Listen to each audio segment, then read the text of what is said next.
यार कर लो थोड़ा ਪਿੱਛੇ ਹੋ ਜਾਓ ਨਾ ਤੁਸੀਂ थोड़ी जल्दी करें प्रोग्राम शुरू हो जाएगा फिर स्वाद नहीं होगा। ਹਾਂਜੀ ਸ਼ੁਰੂ ਕਰੀਏ। ਅੱਜ ਅਸੀਂ ਮੌਜੂਦ ਹਾਂ ਜੀ ਆਪਦੇ ਪੰਜਾਬੀ ਭਰਾਵਾਂ ਦੇ ਵਿੱਚ ਸਾਡੇ ਸਰਦਾਰ ਸਾਹਿਬ ਮੌਜੂਦ ਨੇ। ਸਿੱਖ ਬਰਾਦਰੀ ਨਾਲ ਇਹਨਾਂ ਦਾ ਤਾਲੁਕ ਹੈ। ਇਹ ਜਿਹੜਾ ਕਲਚਰ ਤੁਹਾਨੂੰ ਨਜ਼ਰ ਆ ਰਿਹਾ, ਅਗਰ ਆਜ਼ਮ ਭਾਈ ਅਗਰ ਪੂਰਾ ਸਿਨੈਰੀਓ ਵਿਖਾ ਦੇਣ ਤੇ ਇੱਥੋਂ ਹੀ ਵਾਜ਼ਿਹ ਹੋ ਜਾਂਦਾ ਕਿ ਪੰਜਾਬੀ ਜ਼ੁਬਾਨ ਦੀ ਅਜੇ ਵੀ ਕੀ ਅਹਿਮੀਅਤ ਹੈ। ਅਸੀਂ ਸ਼ਾਇਦ ਵਾਧੇ ਮਾਡਰਨਿਜ਼ਮ ਦੀ ਤਰਫ ਜਾ ਰਹੇ ਹਾਂ, ਪੰਜਾਬੀ ਆਪਦੀ ਮਾਂ ਬੋਲੀ ਨੂੰ ਭੁੱਲਦੇ ਜਾ ਰਹੇ ਹਾਂ। ਮੇਰੇ ਨਾਲ ਸਾਡੇ ਸਰਦਾਰ ਭਰਾ ਮੌਜੂਦ ਨੇ, ਸਾਰੇ ਮੇਰੇ ਖਿਆਲ ਹੈ ਐਫਸੀ ਕਾਲਜ ਜਾਂ ਐਫਸੀ ਯੂਨੀਵਰਸਿਟੀ ਦੇ ਸਾਰੇ ਸਟੂਡੈਂਟ ਨੇ। ਤੇ ਬਹੁਤ ਸ਼ੁਕਰੀਆ ਸਰਦਾਰ ਸਾਹਿਬ, ਤੁਸੀਂ ਟਾਈਮ ਦਿੱਤਾ। ਤੁਸੀਂ ਇਸ ਮੌਕੇ ਤੇ ਜਿਵੇਂ ਅਸੀਂ ਕਹਿ ਰਹੇ ਨਾ ਪੰਜਾਬੀ ਸਾਡੀ ਬੈਕ ਤੇ ਚੱਲੀ ਜਾ ਰਹੀ ਹੈ, ਤੇ ਤੁਸੀਂ ਕੀ ਕਹਿਣਾ ਚਾਹੋਗੇ? ਮੈਂ ਪੰਜਾਬੀ ਜ਼ੁਬਾਨ ਦੇ ਹਵਾਲੇ ਨਾਲ ਚੰਦ ਇੱਕ ਸ਼ੇਰਾਂ ਰਾਈ ਆਪਣੀ ਗੱਲ ਮੁਕੰਮਲ ਕਰ ਦੇਣਾ। ਧੋਖੇ ਖਾ ਖਾ ਰੱਜੀ ਜਾਨਾ, ਧੋਖੇ ਖਾ ਖਾ ਰੱਜੀ ਜਾਨਾ, ਮੰਜ਼ਲ ਵੱਲੇ ਭੱਜੀ ਜਾਨਾ, ਮਾਂ ਬੋਲੀ ਨੂੰ ਗਜ਼ਲਾਂ ਦੇ ਕੇ ਸਿਰ ਬੋਲੀ ਦਾ ਕੱਜੀ ਜਾਨਾ, ਮਾਂ ਬੋਲੀ ਨੂੰ ਗਜ਼ਲਾਂ ਦੇ ਕੇ।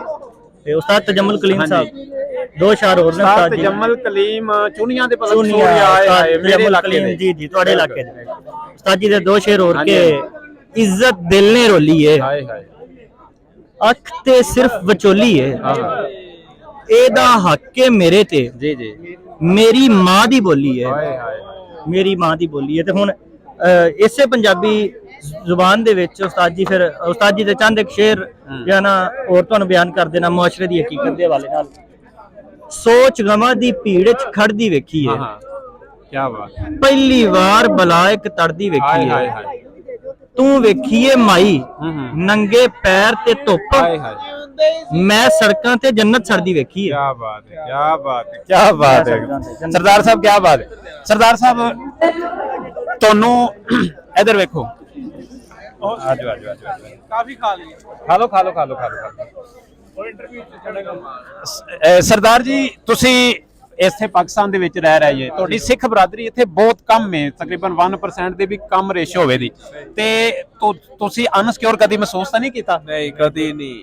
ਇਹ ਤੁਹਾਡੇ ਸਾਹਮਣੇ ਪਾਕ ਵਾਲਿਆਂ ਨੂੰ ਪ੍ਰੋਟੋਕਾਲ ਮਿਲਦਾ ਵਾ ਕਿ ਨਾ ਸ਼ਾਇਦ ਹੀ ਕਿਸੇ ਨੂੰ ਮਿਲਦਾ ਹੈ। ਰਾਹ ਜਾਂਦੇ 4 ਵਜੇ ਵੀ ਰਾਤ ਦੇ ਅਸੀਂ ਜਾਈਏ ਨਾ ਰਸਾ ਵੇਖ ਕੇ ਸਾਰੇ ਸਲੂਟ ਮਾਰਦੇ ਨੇ, ਤੇ ਬੜੀ ਇੱਜ਼ਤ ਹੈ। ਤੇ ਐਵੇਂ ਲੋਕੀ ਕਹਿੰਦੇ ਨੇ ਇੱਜ਼ਤ ਬਹੁਤ ਹੈ ਪਾਕਿਸਤਾਨ ਦੇ ਵਿੱਚ, ਮੁਹੱਬਤ ਹੈ ਪੂਰੀ। ਸਰਦਾਰ ਸਾਹਿਬ ਤੁਹਾਡੇ ਅਬਾਓ ਅਜਦਾਦ ਇੱਥੋਂ ਦੇ ਨੇ, ਜੰਮਪਲ ਇੱਥੋਂ ਦਾ? ਜੰਮਪਲ ਇੱਥੋਂ ਦੇ ਸ਼ੁਰੂ ਤੋਂ ਹੀ ਸਾਡੇ। ਤੇ ਤੁਹਾਡੇ ਅਗਰ ਜਿਹੜੇ ਤੁਹਾਡਾ ਖਾਨਦਾਨ ਪਰਿਵਾਰ ਉਹ ਇੰਡੀਆ ਹੈ? ਹਾਂਜੀ ਅੰਮ੍ਰਿਤਸਰ ਜਾਂਦੇ ਆ ਦੇ ਜੀ। ਬਿਸਮਿਲ੍ਲਾ ਬਿਸਮਿਲ੍ਲਾ। ਮੁਲਾਕਾਤ ਕਰਤਾਰਪੁਰ ਵਾਲੀ ਸਾਈਡ ਤੇ ਹੁੰਦੀ, ਮਤਲਬ ਅਸੀਂ ਨਹੀਂ ਗਏ, ਉਹ ਆ ਸਕਦੇ ਨੇ ਜੀ। ਠੀਕ ਹੈ, ਬਹੁਤ ਸ਼ੁਕਰੀਆ ਸਰਦਾਰ ਸਾਹਿਬ। ਇੱਕ ਹੋਰ ਸਵਾਲ ਹੈ ਮੇਰੇ ਜ਼ਿਹਨ 'ਚ ਇਹ ਆ ਰਿਹਾ ਸੀ ਕਾਫੀ ਦੇਰ ਤੋਂ। ਅੱਛਾ ਠੀਕ ਹੈ। ਹੈਲਮਟ ਤੇ ਬੜੀ ਪਾਬੰਦੀ ਰਹੀ ਹੈ ਜੀ, ਰੀਸੈਂਟਲੀ ਦਸੰਬਰ ਤੁਹਾਡਾ ਇੰਤਜ਼ਾਰ ਕਰ ਰਹੇ ਹਾਂ ਪਲਾਕ ਦੇ ਵਿੱਚ, ਲੇਕਿਨ ਮੋਹਤਰਮਾ ਮਰੀਮ ਨਵਾਜ਼ ਸ਼ਰੀਫ ਸਾਹਿਬਾ ਨੇ ਤੁਹਾਨੂੰ ਇਜਾਜ਼ਤ ਦਿੱਤੀ ਹੋਰ ਵੀ ਹੈਲਮਟ ਨਾ ਵੀ ਪਾਓ ਤੇ ਕੋਈ ਇਸ਼ੂ ਨਹੀਂ। ਕਿਵੇਂ ਲੱਗਦਾ? ਬਹੁਤ ਹੀ ਚੰਗਾ ਲੱਗਦਾ, ਕਿਉਂਕਿ ਵੇਖੋ ਅਸੀਂ ਪੰਜਾਬੀ ਹੈਗੇ ਆ ਤੇ ਸਾਡਾ ਬੇਸਿਕਲੀ ਸਾਡਾ ਸਿੱਖਾਂ ਦਾ ਜਿਹੜਾ ਹੈਲਮਟ ਦਾ ਇਸ਼ੂ ਬਣਿਆ ਸੀ ਉਹ ਆਇਆ ਸੀਗਾ ਕਿ ਕੁਝ ਨਵੇਂ ਪੁਲਿਸ ਭਰਤੀ ਹੋਏ ਸਨ ਤੇ ਉਹਨਾਂ ਨੂੰ ਪਤਾ ਨਹੀਂ ਸੀਗਾ ਕਿ ਹੈਲਮਟ ਪਾਣਾ ਇਹਨਾਂ 'ਚ ਹੈਗਾ। ਉਹ ਸ਼ੁਰੂ ਤੋਂ ਹੀ ਲਾਅ ਸੀਗਾ, ਲੇਕਿਨ ਉਹਨਾਂ ਨੂੰ ਪੜਿਆ ਨਹੀਂ ਸ਼ਾਇਦ, ਜਾਂ ਉਹਨਾਂ ਨੂੰ ਪਤਾ ਨਹੀਂ ਸੀ। ਫਿਰ ਸੋਲਵ ਕਰਨ ਵਾਸਤੇ ਮਰੀਮ ਨਵਾਜ਼ ਸਾਹਿਬਾ ਨੇ ਆਪੇ ਕਿਹਾ ਸੀ ਕਿ ਇਹਨਾਂ ਦਾ ਹੈਲਮਟ ਦਾ ਇਸ਼ੂ ਨਹੀਂ ਹੋ ਸਕਦਾ, ਕਿਉਂਕਿ ਸਾਡੇ ਸਿਰ ਤੇ ਪੱਗ ਹੁੰਦੀ ਹੈ, ਪੱਗ ਸਾਡਾ ਤਾਜ ਹੈ, ਸਾਡੀ ਪਹਿਚਾਨ ਹੈ, ਤੇ ਸਾਰਾ ਕੁਝ ਸਾਡਾ ਹੈ ਹੀ ਹੈ। ਤੇ ਇਸ ਕਰਕੇ ਫਿਰ ਅਸੀਂ ਉਹ ਕੀ ਕਹਿੰਦੇ ਨੇ, ਵੇਖੋ ਜੀ ਅਸੀਂ ਆਪਦੇ ਮੁਲਕ ਦੇ ਵਿੱਚ ਜਿਹੜੇ ਲੋਕ ਨੇ ਸਾਡੇ ਭਰਾ ਨੇ, ਅਸੀਂ ਇਹਨਾਂ ਦਾ ਕਿੰਨਾ ਇਹਤਰਾਮ ਕਿੰਨੀ ਇੱਜ਼ਤ ਕਰਨੇ ਆ। ਸਰਦਾਰ ਸਾਹਿਬ ਐਫਸੀ ਯੂਨੀਵਰਸਿਟੀ ਇੱਕ ਬੜਾ ਨਾਂ ਹੈ ਪਾਕਿਸਤਾਨ ਦਾ, ਤੇ ਉੱਥੇ ਪੰਜਾਬੀ ਬੋਲਣ ਤੇ ਪਾਬੰਦੀ ਤਾਂ ਨਹੀਂ ਦੀ? ਨਹੀਂ ਬਿਲਕੁਲ ਨਹੀਂ। ਲਿਬਰਲ ਆਰਟ ਯੂਨੀਵਰਸਿਟੀ ਹੈ। ਅੱਛਾ, ਤੁਸੀਂ ਉੱਥੇ ਕੁਝ ਵੀ ਕਰਦੇ ਹੋ, ਕਿਸੇ ਕਿਸਮ ਦੀ ਪਾਬੰਦੀ, ਤੁਸੀਂ ਉੱਥੇ ਪਸ਼ਤੋ ਬੋਲੋ, ਤੁਸੀਂ ਉੱਥੇ ਉਰਦੂ ਬੋਲੋ, ਤੁਸੀਂ ਉੱਥੇ ਸਰਾਇਕੀ ਬੋਲੋ, ਤੁਸੀਂ ਪੰਜਾਬੀ ਬੋਲੋ, ਪੰਜਾਬੀ ਜਿੰਦਾਬਾਦ। ਬਹੁਤ ਸ਼ੁਕਰੀਆ ਸਰਦਾਰ ਸਾਹਿਬ। ਪੰਜਾਬੀ ਜਿੰਦਾਬਾਦ।